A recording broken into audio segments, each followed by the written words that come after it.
regresaba el fútbol ruso tras un largo parón invernal, y el Lokomotiv buscaba mantenerse firme en la lucha por el título con la llegada de la primavera. César Montes, que se prepara para el año mundialista, recibió un balonazo en el abdomen que lo dejó sin aire por un momento.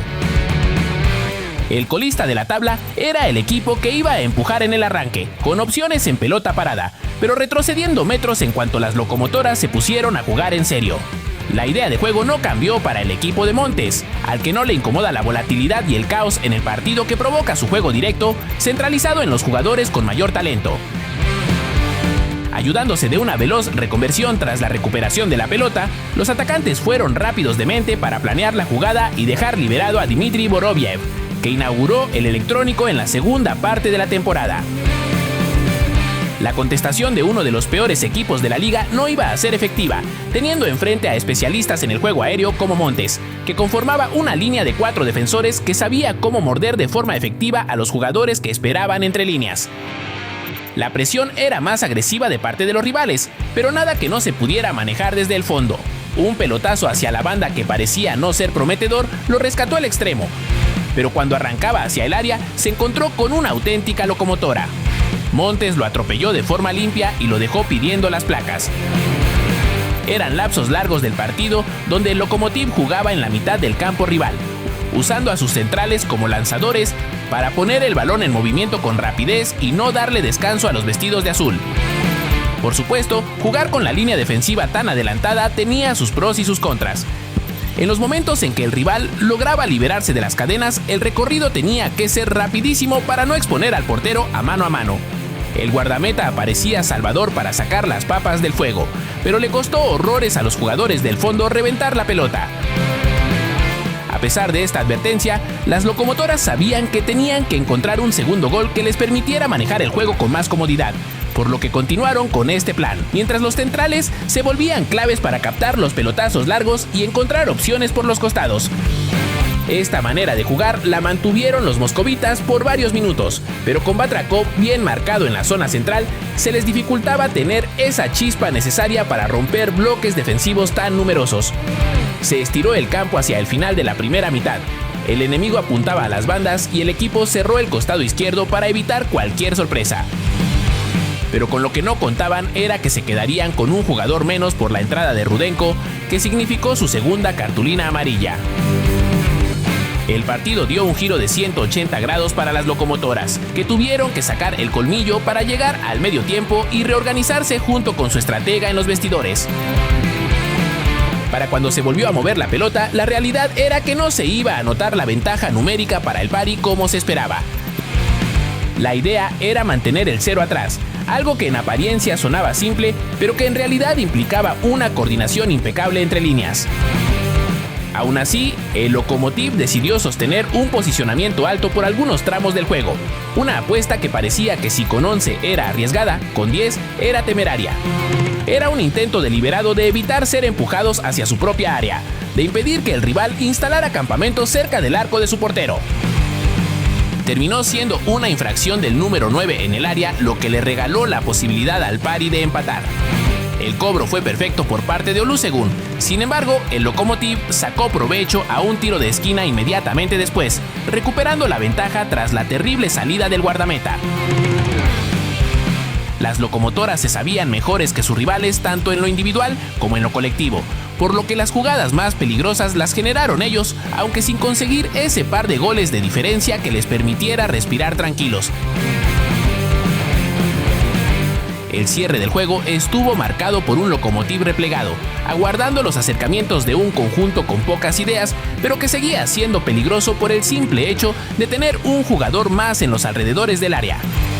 Alguien descubierto al que la defensa no llegara a cubrir. Cuando le tocó participar, Montes mantuvo a sus marcas bajo control, las obligaba a jugar de espaldas y nunca les regalaba espacio para girarse. Además, se convertía en esa torre de vigilancia con sus casi 2 metros de altura, que rechazaba cada pelota aérea y sacaba el peligro del área. La realidad es que los hicieron sufrir poco, y los 6 minutos de agregado transcurrieron sin sobresaltos. En el regreso a la actividad, ninguno de los punteros falló. El Lokomotiv se mantiene a 3 puntos del vigente monarca.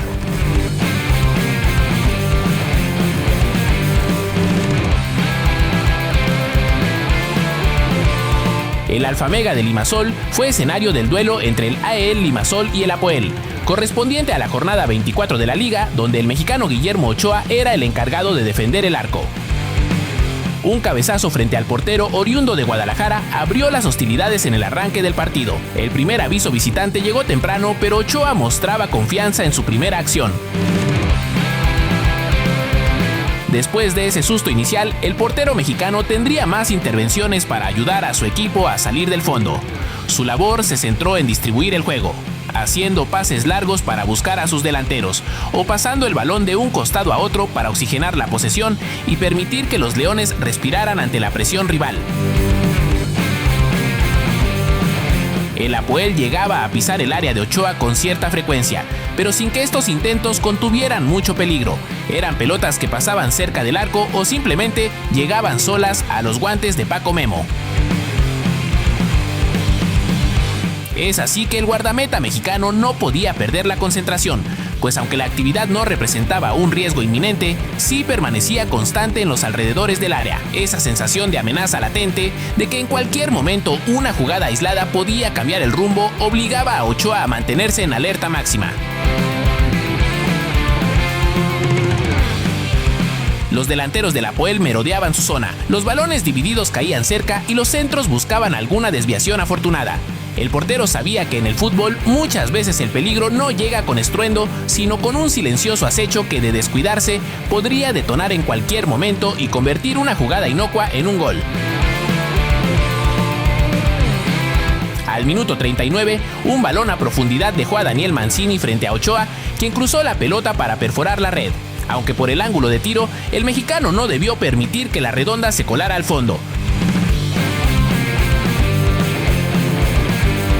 De esta forma, los equipos se iban al descanso. Para el segundo tiempo, el AEL comenzaba mejor el juego y en consecuencia Guillermo Ochoa tendría poca actividad, limitándose a colaboraciones menores cuando el balón se retrasaba hasta su zona.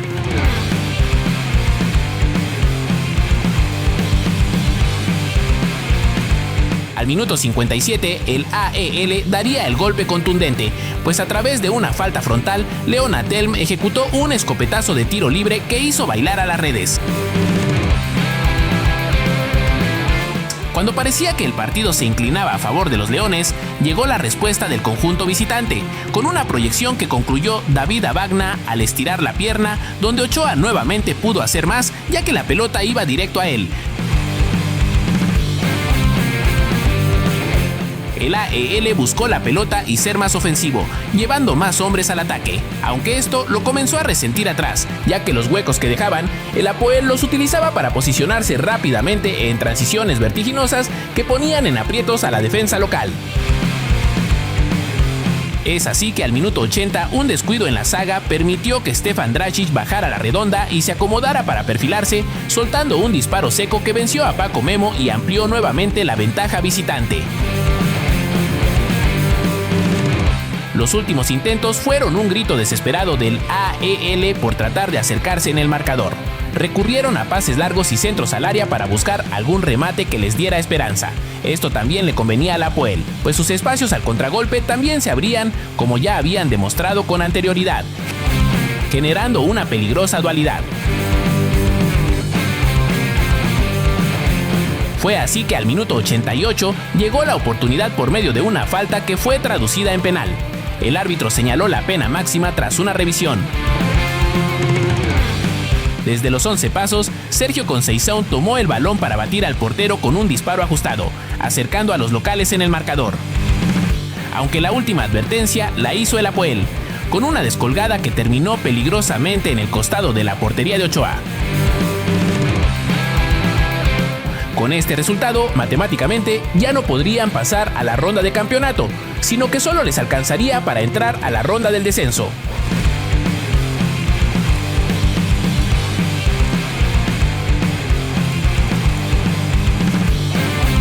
El Craven Cottage de Londres fue escenario del duelo entre el Fulham y el Tottenham, correspondiente a la jornada 28 de la Premier League. Un encuentro donde los locales buscaban afianzarse en la tabla media, mientras los visitantes tratan de mantenerse alejados de la zona de descenso. Desde el parado táctico se podría prever la dificultad que tendría el delantero mexicano Raúl Jiménez para pasar la saga, pues en el fondo el Tottenham jugaba 2 líneas de 4 que servían como bloques compactos. Al minuto 6, Jiménez buscaba la pelota elevada, pero solo alcanzaría a desviar la redonda para que su compañero se incorporara de atrás para continuar la jugada, y con su recentro, Harry Wilson aparecería para marcar. El gol servía de impulso anímico para los Cottagers, que se sintieron fortalecidos tras la tempranera ventaja. La confianza circuló por las venas del equipo local, que se atrevió a buscar el arco contrario con mayor determinación, animándose a superar líneas y a probar fortuna en campo rival. Al minuto 11, Raúl recibía un golpe en la cabeza, una zona sensible del jugador azteca. El impacto, producto de un choque fortuito, encendió las alarmas en el banquillo y en la grada. Por fortuna, los médicos lo examinarían para cerciorarse de que estaba bien y pudiera volver a la acción.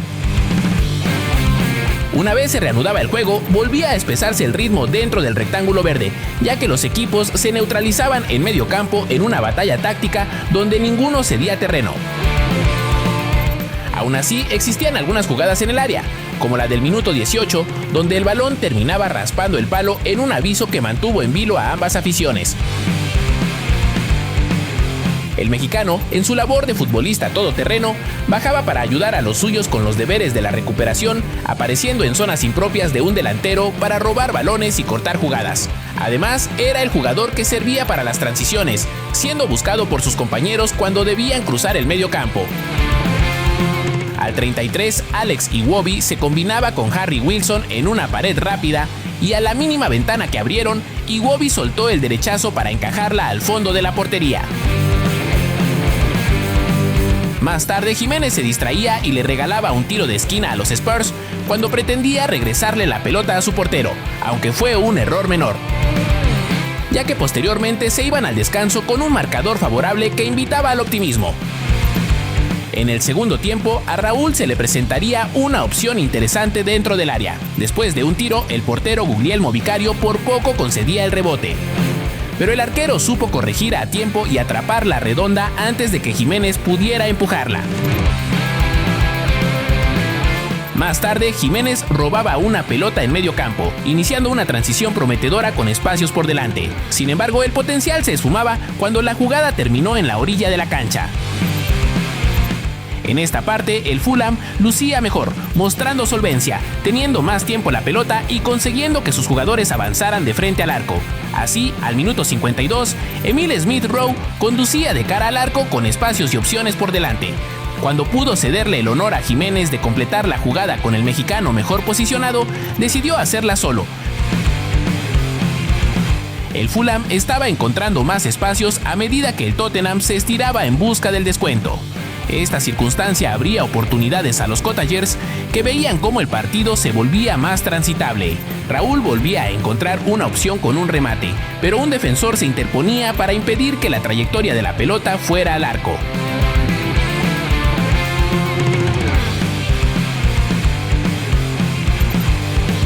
En esta fase del encuentro, la cancha se alargaba notablemente, convirtiéndose en un pasillo de ida y vuelta. La menor oposición en el cinturón central propició conducciones largas en ambos conjuntos, con jugadores recorriendo metros sin encontrar resistencia, lo que generó un tramo de fútbol más abierto y vertiginoso.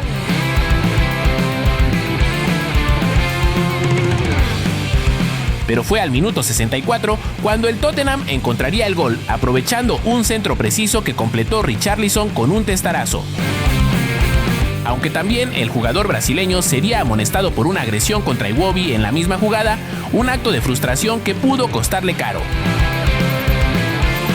Por otro lado, al mexicano se le acabarían los minutos en el terreno de juego. Con el partido entrando en fase decisiva, saldría de cambio por su compañero Rodrigo Muniz.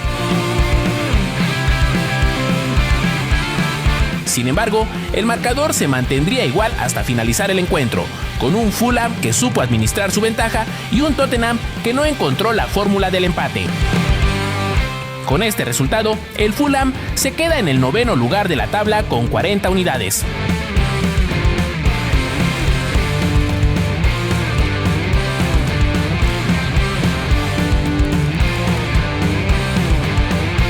Con Heriberto Jurado en la banca del Círculo de Brujas, en la jornada 27 enfrentaban al Dender en un juego clave en los últimos puestos de la Pro League belga. Desde un inicio, el partido sería para los locales, que con una ráfaga de llegadas comenzaron a exigir al portero. Pero tras esta ocasión, el partido se volvería de norte a sur. Los visitantes, habiendo salido ilesos del inicio, también supieron crear sus oportunidades. Los porteros serían las figuras en este encuentro, erigiéndose impasables en mano a mano y manteniendo el cero en ambas porterías. Jurado, que no tiene actividad desde mediados de diciembre, entraba al minuto 88, buscando el entrenador a alguien que pudiera inventar algo más.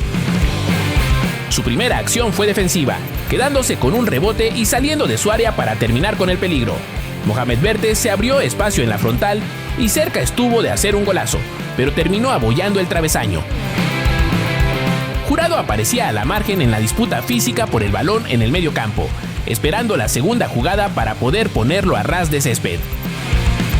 Faltaban 2 minutos cuando peleaba con 2 jugadores cerca de la línea de banda, luchando con todo hasta recuperar el esférico y aplicando un túnel poco ortodoxo hasta que lo bajaron. El árbitro dijo juegue, y a continuación Adewumi limpió la zona de derecha a izquierda. El balón le llegaba al canterano de Necaxa, que buscó espacio para poner un centro bombeado que el portero despejó con los puños. Sería todo en el partido. El Círculo perdió una oportunidad inigualable, pues una victoria los hubiera sacado de jugar la ronda del descenso y los últimos 3 partidos de temporada regular se vuelven finales.